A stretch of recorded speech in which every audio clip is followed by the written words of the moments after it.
has happened to politics? Well, unfortunately, there is no simple answer and no silver bullet, because the problem is spread across what is often referred to as the system of corruption.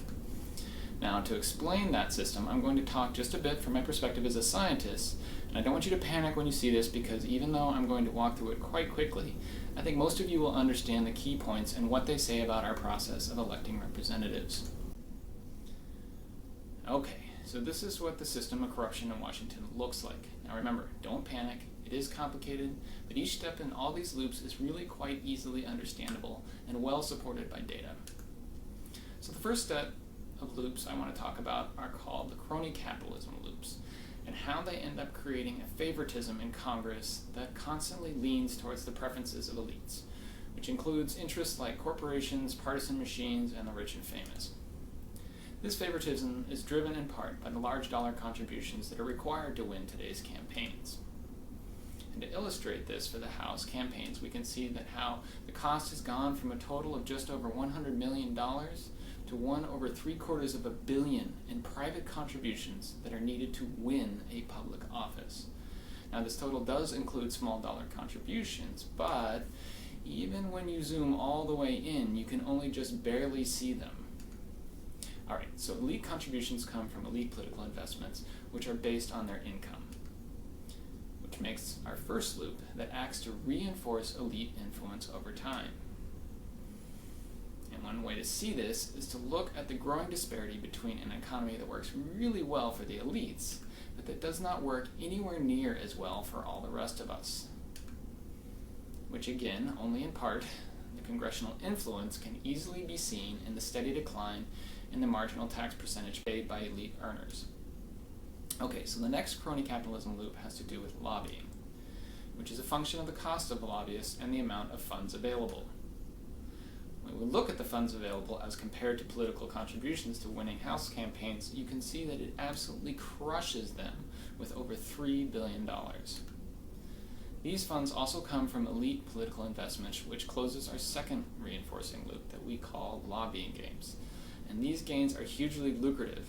How lucrative? Well, in some studies, these gains have been found that a return on one single dollar of an investment can pay out anywhere from $220 to $760. That would be like you becoming a millionaire or multimillionaire practically overnight just from investing less than $5,000. How awesome would that be, right? Okay, now the last loop in the crony capitalist set here is a small balancing loop that helps to achieve the desired number of lobbyists, which is itself balanced by the fact that lobbyists can demand lucrative salaries when there's over $3 billion on the table. This is also why half of the members now leaving Congress go on to work for lobbyists and other organizations they used to regulate. Alright, so the final part of the crony capitalism loops is the amount of elite leverage, which is like the gain control knob of an amplifier. Now this leverage is a pretty complicated concept, but you can clearly see how it works in things like gerrymandering, where political parties get to draw their own boundaries and use winner-take-all elections to make sure that 85% of the seats in the House are safe for their respective party. Or you can also see it in things like the unprecedented amount of arm twisting that took place in the passage of Medicare Part D, or that time there was a bill in Congress where whole paragraphs were copied word for word from lobbyist recommendations. And all those other times when party leadership told its members that they were watching their voting patterns and that if they did not toe the party line, they might not get that committee assignment they really wanted, or any help during the next election. Okay, that is crony capitalism. Now what about the people? Well, we the people are represented by little d democracy loops, which this time are actually reinforcing a bunch of declines. The first loop begins with the effort politicians put into contacting wealthy donors, which now, thanks to the high cost of campaigns, can take as much as 30 to 80% of their time. That translates into our representatives spending 2 to 6 hours every single day just dialing for dollars instead of doing their real job. Crazy, right? How much a campaign is expected to cost is determined by the relative price of advertising, which is in turn affected by voters' trust in government. That is to say, that as people grow more and more disgusted with politics, the harder they try to avoid political messaging, which means that candidates then have to spend even more money on ads convincing us, the increasingly frustrated voters, just to show up at the polls. And with the percentage of eligible citizens registering to vote and going to the polls still shrinking, the cost per vote only gets even more expensive. Alright, so that completes our voter engagement, which is clearly in decline. The next two loops are based on the size of middle-class small-dollar contributions, which rise and fall in relation to voter trust in government to form the reinforcing loop called voter participation.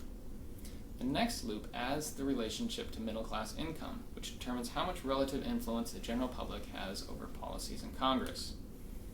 So, back in the 90s, elites gave less than 5 times as much money as those afforded by the middle class. But by 2014, they now contribute 233 times as much money. And this trend shows no signs of stopping, because most of us are just trying to keep up with our bills, while it is only getting easier and easier for elites to drop thousands or even millions of dollars on our elections. The final loop is just another small balancing loop that ensures campaigns can raise only what they need to win. Alright, so when we put this all back together, what we end up with is a mathematically complete system that can show us how all the crony capitalism loops are constantly increasing elite power, while the democracy loops are constantly being weakened. And instead of producing a government that is of, by, and for the people, what we end up with is a system of corruption that ends up producing a government that is of, by, and for the elites. Okay, so now I'm sorry I geeked out like that on you, but as a scientist I just had to make it clear how badly broken the current system is. The good news is that we can change the direction of that system so that everything goes in the opposite direction.